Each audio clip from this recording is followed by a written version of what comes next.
Hi ವೀಕ್ಷಕರೇ, ಎಲ್ಲರಿಗೂ ನಮಸ್ಕಾರ. ನೋಡಿ, ಸರ್ಕಾರದಿಂದ ಗೃಹಲಕ್ಷ್ಮಿ ಯೋಜನೆಯ ಪ್ರತಿಯೊಂದು ಫಲಾನುಭವಿಗಳಿಗೆ ಕೊನೆಗೂ 2 ತಿಂಗಳ 4,000 ಹಣನ ನಿಮ್ಮ ಬ್ಯಾಂಕ್ ಖಾತೆಗೆ ಸರ್ಕಾರ ಜಮಾ ಮಾಡ್ತಾ ಇದೆ. ಹೌದು ವೀಕ್ಷಕರೇ, ಇಲ್ಲಿಯವರೆಗೂ ಸುಮಾರು 35 ಲಕ್ಷಕ್ಕಿಂತ ಅಧಿಕ ಫಲಾನುಭವಿಗಳ ಬ್ಯಾಂಕ್ ಖಾತೆಗೆ ಗೃಹಲಕ್ಷ್ಮಿ ಯೋಜನೆಯ 2 ತಿಂಗಳ 4,000 ಹಣ ಜಮಾ ಆಗಿದ್ದು, ನಿಮ್ಮ ಬ್ಯಾಂಕ್ ಖಾತೆಗೂ ಕೂಡ ಸರ್ಕಾರದಿಂದ ನಾಳೆ ಬುಧವಾರ ಫೆಬ್ರವರಿ 25ರಂದು ಕರ್ನಾಟಕದ 25 ಜಿಲ್ಲೆಗಳಿಗೆ ಈ 4,000 ಹಣ ಜಮಾ ಆಗ್ತಾ ಇದೆ. ನೀವು ಈ 4,000 ಹಣನ ಪಡಿಬೇಕು ಅಂದರೆ ಸರ್ಕಾರ ಕೆಲವು ಹೊಸ ನಿಯಮಗಳನ್ನ ಜಾರಿಗೆ ತಂದಿದ್ದು, ಸಾಕಷ್ಟು ಫಲಾನುಭವಿಗಳಿಗೆ ಇನ್ನು ಮುಂದೆ ಗೃಹಲಕ್ಷ್ಮಿ ಹಣ ಕೂಡ ಕ್ಯಾನ್ಸಲ್ ಆಗಿದೆ. ಆ ನಿಯಮಗಳು ಏನು ಅಂತ ಕೂಡ ತಿಳಿಸ್ಕೊಡ್ತೀನಿ. ಮತ್ತು ಪ್ರತಿಯೊಂದು ರೇಷನ್ ಕಾರ್ಡ್ಗೆ ಸರ್ಕಾರ ಪ್ರತಿ ಕಾರ್ಡಿಗೆ ತಲಾ 1,500 ರೂಪಾಯಿನ ಕೊಡ್ತಾ ಇದ್ದು, ನಿಮ್ಮ ಕಾರ್ಡಿಗೂ ಕೂಡ ಈ ಒಂದು ಹಣ ಸಿಗುತ್ತೋ ಸಿಗೋದಿಲ್ವೋ ಅಂತ ನಾನು ನಿಮಗೆ ಈ ಒಂದು ವಿಡಿಯೋದಲ್ಲಿ ಸಂಪೂರ್ಣವಾಗಿ ತಿಳಿಸ್ಕೊಡ್ತಾ ಇದ್ದೀನಿ. ಅದಕ್ಕಿಂತ ಮೊದಲು ನೀವೇನಾದ್ರೂ ಇನ್ನೂ ಕೂಡ ನನ್ನ ಚಾನಲ್ನ ಸಬ್ಸ್ಕ್ರೈಬ್ ಆಗಿಲ್ಲ ಅಂದ್ರೆ ದಯವಿಟ್ಟು ಪ್ರತಿಯೊಬ್ಬರು ಚಾನಲ್ನ ಸಬ್ಸ್ಕ್ರೈಬ್ ಮಾಡ್ಕೊಳ್ಳಿ, ಹಾಗೆ ವಿಡಿಯೋಗೆ ಒಂದು ಲೈಕ್ನ ಕೊಡಿ. ಹೌದು ವೀಕ್ಷಕರೇ, ಸರ್ಕಾರ ಗೃಹಲಕ್ಷ್ಮಿ ಹಾಗೂ ರೇಷನ್ ಕಾರ್ಡ್ ಹೊಂದಿರುವ ಪ್ರತಿಯೊಂದು ಫಲಾನುಭವಿಗಳಿಗೆ ಭರ್ಜರಿ ಗುಡ್ಡಿಸ್ನ ಕೊಟ್ಟಿದೆ. ನಿಮ್ಮ ಬ್ಯಾಂಕ್ ಖಾತೆಗೆ ಗೃಹಲಕ್ಷ್ಮಿ ಯೋಜನೆಯ ಒಂದಲ್ಲ, ಒಟ್ಟು 2 ತಿಂಗಳ 4,000 ಹಣನ ಸರ್ಕಾರ ಜಮಾ ಮಾಡ್ತಾ ಇದೆ. ಹೌದು ವೀಕ್ಷಕರೇ, ಡಿಸೆಂಬರ್ ತಿಂಗಳ 27ನೇ ಕಂತು ನಿಮ್ಮ ಬ್ಯಾಂಕ್ ಖಾತೆಗೆ ಬರಬೇಕಾಗಿತ್ತು ಮತ್ತು ಕಳೆದ ಜನವರಿ ತಿಂಗಳ 28ನೇ ಕಂತಿನ ಹಣ ಕೂಡ ಬರ್ತಾ ಇದೆ.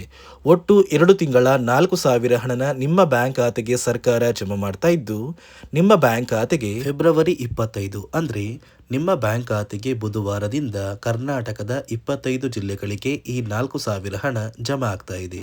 ಆದರೆ ನೀವು ಈ 4,000 ಹಣನ ಪಡಿಬೇಕು ಅಂದ್ರೆ ಮತ್ತು ಫೆಬ್ರವರಿ ತಿಂಗಳ ಗೃಹಲಕ್ಷ್ಮಿ ಯೋಜನೆಯ 29ನೇ ಕಂತಿನ ಹಣ ಕೂಡ ಬರಬೇಕು ಅಂದ್ರೆ ಸರ್ಕಾರದಿಂದ ಹಣಕಾಸು ಇಲಾಖೆ ಕೆಲವು ಹೊಸ ನಿಯಮಗಳನ್ನ ಜಾರಿಗೆ ತಂದಿದ್ದು, ಈ ನಿಯಮಗಳನ್ನ ಕಡ್ಡಾಯವಾಗಿ ನೀವು ಪಾಲಿಸಿದ್ರೆ ಮಾತ್ರ ನಿಮ್ಮ ಬ್ಯಾಂಕ್ ಖಾತೆಗೆ ಗೃಹಲಕ್ಷ್ಮಿ ಹಣ ಬರೋದು.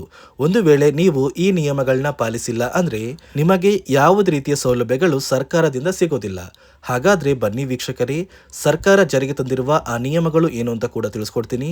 ನೋಡಿ ವೀಕ್ಷಕರೇ, ಅದಕ್ಕಿಂತ ಮೊದಲು ರೇಷನ್ ಕಾರ್ಡ್ ಹೊಂದಿರುವ ಪ್ರತಿಯೊಂದು ಫಲಾನುಭವಿಗಳಿಗೂ ಕೂಡ ಸರ್ಕಾರ ಒಂದು ಗುಡ್ ನ್ಯೂಸ್ನ ಕೊಟ್ಟಿದ್ದು, ನಿಮ್ಮ ಒಂದು ರೇಷನ್ ಕಾರ್ಡ್ಗೆ 1,500 ರೂಪಾಯಿ ಹಣ ಬರುತ್ತೆ ಅಂತ ಸಾಕಷ್ಟು ಕಡೆ ಒಂದು ಮಾಹಿತಿ ಬರ್ತಾ ಇದೆ. ಹಾಗಾದ್ರೆ ನಿಮ್ಮ ಕಾರ್ಡಿಗೆ ಈ ಒಂದು ಹಣ ಬರೋದು ನಿಜನಾ?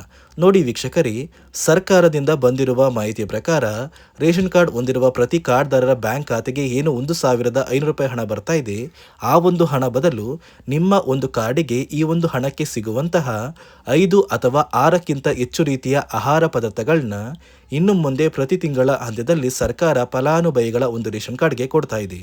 ಅಡುಗೆ ಎಣ್ಣೆ, ತೊಗರಿ ಬೇಳೆ, ಸಕ್ಕರೆ, ಉಪ್ಪು, ರಾಗಿ, ಗೋಧಿ, ಹೆಸರುಕಾಳು ಮತ್ತು ಇತರೆ ರೀತಿಯ ಆಹಾರ ಪದಾರ್ಥಗಳು ಕೂಡ ನಿಮ್ಮ ಒಂದು ರೇಷನ್ ಕಾರ್ಡ್ಗೆ ಸರ್ಕಾರ ಇನ್ನು ಮುಂದೆ ಪ್ರತಿ ತಿಂಗಳು ಕೊಡುತ್ತೆ.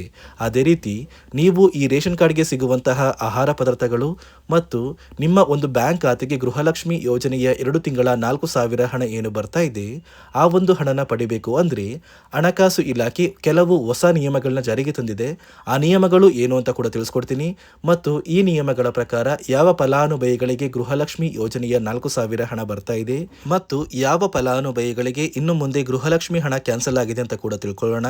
ಅದಕ್ಕಿಂತ ಮೊದಲು ಇಂದು ಬುಧವಾರ ಫೆಬ್ರವರಿ 25ರಂದು ಕರ್ನಾಟಕದ ಯಾವ 25 ಜಿಲ್ಲೆಗಳಿಗೆ ಸರ್ಕಾರ ಈ 2 ತಿಂಗಳ 4,000 ಹಣ ಬರ್ತಾ ಇದೆ ಅಂದ್ರೆ ಮೊದಲಿಗೆ ಬೆಂಗಳೂರು ನಗರ, ಬೆಂಗಳೂರು ಗ್ರಾಮಾಂತರ, ರಾಮನಗರ, ದಾವಣಗೆರೆ, ಕೋಲಾರ, ಶಿವಮೊಗ್ಗ, ತುಮಕೂರು, ಬಳ್ಳಾರಿ, ಬೀದರ್, ಕಲಬುರಗಿ, ಕೊಪ್ಪಳ, ರಾಯಚೂರು, ಯಾದಗಿರಿ, ವಿಜಯನಗರ, ಚಾಮರಾಜನಗರ, ಚಿಕ್ಕಮಗಳೂರು, ದಕ್ಷಿಣ ಕನ್ನಡ, ಹಾಸನ, ಕೊಡಗು, ಮಂಡ್ಯ, ಮೈಸೂರು, ಉಡುಪಿ, ಬಾಗಲಕೋಟೆ, ಬೆಳಗಾವಿ, ವಿಜಯಪುರ, ಧಾರವಾಡ, ಗದಗ, ಹಾವೇರಿ ಮತ್ತು ಉತ್ತರ ಕನ್ನಡ ಈ ಜಿಲ್ಲೆಗಳ ಪ್ರತಿಯೊಂದು ಫಲಾನುಭವಿಗಳಿಗೆ ಸರ್ಕಾರ 2 ತಿಂಗಳ ಗೃಹಲಕ್ಷ್ಮಿ ಯೋಜನೆಯ 4,000 ಹಣನ ಜಮಾ ಮಾಡ್ತಾ ಇದ್ದು, ಫೆಬ್ರವರಿ 25ರೊಳಗೆ ನಿಮ್ಮ ಬ್ಯಾಂಕ್ ಖಾತೆಗೆ ಈ 4,000 ಹಣ ಬರುತ್ತೆ.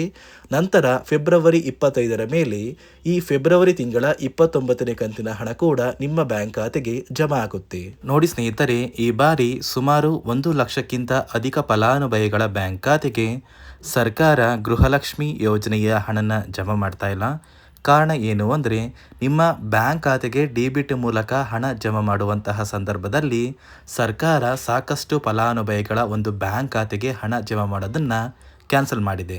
ಯಾಕಂದರೆ ಇತ್ತೀಚೆಗೆ ಹಣಕಾಸು ಇಲಾಖೆ ಜಾರಿಗೆ ತಂದಿರುವ 5 ನಿಯಮಗಳ ಆಧಾರದ ಮೇಲೆ ಪ್ರತಿಯೊಂದು ಫಲಾನುಭವಿಗಳಿಗೆ ಸರ್ಕಾರ ಈ ಒಂದು ಹಣನ ಜಮಾ ಮಾಡ್ತಾ ಇದ್ದು, ಯಾರೆಲ್ಲ ಫಲಾನುಭವಿಗಳು ಈ ನಿಯಮಗಳನ್ನ ಪಾಲಿಸಿಲ್ಲ ನಿಮ್ಮ ಬ್ಯಾಂಕ್ ಖಾತೆಗೂ ಕೂಡ ಹಣ ಜಮಾ ಆಗೋದಿಲ್ಲ. ಹಾಗಾದರೆ ಬನ್ನಿ ಸ್ನೇಹಿತರೆ, ಸರ್ಕಾರ ಜಾರಿಗೆ ತಂದಿರುವ ಆ 5 ಹೊಸ ನಿಯಮಗಳು ಏನು ಅಂತ ನಾನು ನಿಮಗೆ ತಿಳಿಸ್ಕೊಡ್ತಾ ಇದ್ದೀನಿ. ನೋಡಿ ಸ್ನೇಹಿತರೆ, ಮೊದಲನೆಯ ಒಂದು ನಿಯಮ ಬಂದು ಸಾಕಷ್ಟು ಫಲಾನುಭವಿಗಳು ಹೊಂದಿರುವಂತಹ ಒಂದು ರೇಷನ್ ಕಾರ್ಡ್ ಏನಿದೆ, ಆ ಒಂದು ರೇಷನ್ ಕಾರ್ಡ್ನ ಮನೆಯ ಸದಸ್ಯರ ಪ್ರತಿಯೊಬ್ಬರ ಒಂದು ಆಧಾರ್ ಕಾರ್ಡ್ನ ನಿಮ್ಮ ರೇಷನ್ ಕಾರ್ಡ್ಗೆ ಕಡ್ಡಾಯವಾಗಿ ಲಿಂಕ್ ಮಾಡಿಸ್ಬೇಕು. ಅಂದರೆ ಈ ಒಂದು ಲಿಂಕ್ ಮಾಡಿಸುವಂತಹ ಒಂದು ಪ್ರೊಸೀಜರ್ಗೆ ಸರ್ಕಾರ KYC ಅಂತ ಕರೀತಾರೆ. ನಿಮ್ಮ ರೇಷನ್ ಕಾರ್ಡ್ಗೆ ಇನ್ನೂ ಸಹ KYC ಆಗಿಲ್ಲ ಅಂದರೆ ನಿಮ್ಮ ಬ್ಯಾಂಕ್ ಖಾತೆಗೆ ಸರ್ಕಾರ ಮುಂದಿನ ದಿನಗಳಲ್ಲಿ ಗೃಹಲಕ್ಷ್ಮಿ ಯೋಜನೆಯ ಹಣನ ಕ್ಯಾನ್ಸಲ್ ಮಾಡುತ್ತೆ. ಅದೇ ರೀತಿ ಎರಡನೆಯ ಒಂದು ನಿಯಮ ಬಂದು ಸಾಕಷ್ಟು ಫಲಾನುಭವಿಗಳು ಕಳೆದ 3 ತಿಂಗಳಿಂದ ಸರ್ಕಾರದಿಂದ ಬರ್ತಾ ಇರುವಂತಹ ಒಂದು ರೇಷನ್ ಏನಿದೆ, ಅಂದರೆ ಉಚಿತ ಅಕ್ಕಿ ಏನಿದೆ, ಈ ಒಂದು ರೇಷನ್ನ ಪಡ್ಕೋತಾ ಇಲ್ಲ. ಒಂದು ವೇಳೆ ಕಳೆದ 3 ತಿಂಗಳಿಂದ ನೀವು ರೇಷನ್ನ ಪಡ್ಕೊಂಡಿಲ್ಲ ಅಂದರೆ ಸರ್ಕಾರ ನಿಮ್ಮ ಬಳಿ ಇರುವಂತಹ ಒಂದು ರೇಷನ್ ಕಾರ್ಡ್ನ ಕ್ಯಾನ್ಸಲ್ ಮಾಡುತ್ತೆ. ನಿಮ್ಮ ರೇಷನ್ ಕಾರ್ಡ್ನ ಸರ್ಕಾರ ಕ್ಯಾನ್ಸಲ್ ಮಾಡಿದ್ರೆ ನಿಮ್ಮ ಬ್ಯಾಂಕ್ ಖಾತೆಗೆ ಗೃಹಲಕ್ಷ್ಮಿ ಯೋಜನೆಯ ಹಣ ಇರ್ಬೋದು ಮತ್ತು ಸರ್ಕಾರದಿಂದ ಬರುವಂತಹ ಒಂದು ಸೌಲಭ್ಯಗಳನ್ನ ನೀವು ಕಳ್ಕೋಬೇಕಾಗುತ್ತೆ. ಅದೇ ರೀತಿ ಮೂರನೆಯ ಒಂದು ನಿಯಮ ಬಂದು ನೋಡಿ ಸ್ನೇಹಿತರೆ, ನಿಮ್ಮ ಬಳಿ ಇರುವಂತಹ ಒಂದು ಆಧಾರ್ ಕಾರ್ಡ್ ಏನಿದೆ, ಆ ಒಂದು ಆಧಾರ್ ಕಾರ್ಡ್ನ ಕಳೆದ 15 ವರ್ಷಗಳಲ್ಲಿ ನೀವು ಯಾವುದೇ ರೀತಿಯ ಒಂದು ತಿದ್ದುಪಡಿನ ಮಾಡಿಸಿಲ್ಲ ಅಂದರೆ ನಿಮ್ಮ ಬ್ಯಾಂಕ್ ಖಾತೆಗೆ ಸರ್ಕಾರ ಗೃಹಲಕ್ಷ್ಮಿ ಯೋಜನೆಯ ಹಣನ ಕ್ಯಾನ್ಸಲ್ ಮಾಡುತ್ತೆ. ಯಾಕಂದರೆ ಸರ್ಕಾರದಿಂದ ಬಂದಿರುವಂತಹ ಒಂದು ಆದೇಶದ ಪ್ರಕಾರ ಪ್ರತಿಯೊಂದು ಫಲಾನುಭವಿಗಳು ಕಳೆದ 15 ವರ್ಷಗಳಲ್ಲಿ ಯಾವುದೇ ರೀತಿಯ ಒಂದು ತಿದ್ದುಪಡಿನ ನಿಮ್ಮ ಆಧಾರ್ ಕಾರ್ಡ್ಗೆ ನೀವು ಮಾಡಿಸಿಲ್ಲ ಅಂದರೆ ಕಡ್ಡಾಯವಾಗಿ ಆದಷ್ಟು ಬೇಗ ನಿಮ್ಮ ಆಧಾರ್ ಕಾರ್ಡ್ಗೆ ತಿದ್ದುಪಡಿನ ಮಾಡಿಸಿ.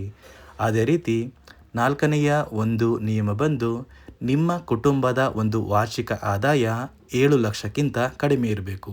ಒಂದು ವೇಳೆ ನಿಮ್ಮ ಕುಟುಂಬದ ವಾರ್ಷಿಕ ಆದಾಯ 7 ಲಕ್ಷಕ್ಕಿಂತ ಜಾಸ್ತಿ ಇದ್ದರೆ ನಿಮ್ಮ ಬ್ಯಾಂಕ್ ಖಾತೆಗೆ ಸರ್ಕಾರ ಗೃಹಲಕ್ಷ್ಮಿ ಯೋಜನೆಯ ಹಣನ ಕ್ಯಾನ್ಸಲ್ ಮಾಡುತ್ತೆ. ಅದೇ ರೀತಿ ಐದನೆಯ ಒಂದು ನಿಯಮ ಬಂದು ನಿಮ್ಮ ಕುಟುಂಬದ ಸದಸ್ಯರು ಅಥವಾ ಗೃಹಲಕ್ಷ್ಮಿ ಯೋಜನೆಯ ಫಲಾನುಭವಿಗಳು ಯಾರು ಕೂಡ ಸರ್ಕಾರಿ ನೌಕರರಾಗಿ ಕಾರ್ಯನಿರ್ವಹಿಸ್ತಾ ಇರಬಾರ್ದು. ಒಂದು ವೇಳೆ ನಿಮ್ಮ ಕುಟುಂಬದಲ್ಲಿ ಯಾರೇ ಆಗಿದ್ರೂ ಸರ್ಕಾರಿ ನೌಕರರಾಗಿ ಕಾರ್ಯನಿರ್ವಹಿಸ್ತಾ ಇದ್ದರೆ ನಿಮ್ಮ ಬ್ಯಾಂಕ್ ಖಾತೆಗೆ ಗೃಹಲಕ್ಷ್ಮಿ ಯೋಜನೆಯ ಹಣ ಕ್ಯಾನ್ಸಲ್ ಆಗುತ್ತೆ. ಈ 5 ನಿಯಮಗಳ ಆಧಾರದ ಮೇಲೆ ಪ್ರತಿಯೊಂದು ಫಲಾನುಭವಿಗಳಿಗೆ ಸರ್ಕಾರ ಹಣ ಜಮಾ ಮಾಡ್ತಾ ಇದೆ. ಒಂದು ವೇಳೆ ನೀವು ಈ 5 ನಿಯಮಗಳನ್ನ ಪಾಲಿಸಿಲ್ಲ ಅಂದರೆ ನೀವು ಕೂಡ ಗೃಹಲಕ್ಷ್ಮಿ ಯೋಜನೆಯ ಹಣದಿಂದ ವಂಚಿತರಾಗಬೇಕಾಗುತ್ತೆ. ನೋಡಿ ವೀಕ್ಷಕರೇ, ನಿಮ್ಮ ಬ್ಯಾಂಕ್ ಖಾತೆಗೆ ಸರ್ಕಾರದಿಂದ ನಾಳೆ ಬುಧವಾರ ಫೆಬ್ರವರಿ 25ರಂದು ಕರ್ನಾಟಕದ 25 ಜಿಲ್ಲೆಗಳಿಗೆ 2 ತಿಂಗಳ ಗೃಹಲಕ್ಷ್ಮಿ ಯೋಜನೆಯ 4,000 ಹಣ ಜಮಾ ಆಗ್ತಾ ಇದೆ. ಅದೇ ರೀತಿ ರೇಷನ್ ಕಾರ್ಡ್ದಾರರ ಒಂದು ಕಾರ್ಡಿಗೂ ಕೂಡ 5 ಅಥವಾ 6 ರೀತಿಯ ಆಹಾರ ಪದಾರ್ಥಗಳು ಇನ್ನು ಮುಂದೆ ಪ್ರತಿ ತಿಂಗಳು ಉಚಿತವಾಗಿ ಸಿಗುತ್ತೆ ಅಂತ ಹೇಳ್ತಾ, ಇದಿಷ್ಟು ಸರ್ಕಾರದಿಂದ ಬಂದಿರುವ ಹೊಸ ಮಾಹಿತಿಯಾಗಿದೆ. ನಾನು ಕೊಟ್ಟಿರುವಂತಹ ಮಾಹಿತಿ ನಿಮಗೆ ಇಷ್ಟ ಆಗಿದ್ದಲ್ಲಿ ದಯವಿಟ್ಟು ಪ್ರತಿಯೊಬ್ಬರು ನನ್ನ ಚಾನಲ್ನ ಸಬ್ಸ್ಕ್ರೈಬ್ ಮಾಡಿಕೊಳ್ಳಿ, ಹಾಗೆ ವಿಡಿಯೋಗೆ ಒಂದು ಲೈಕ್ನ ಕೊಡಿ.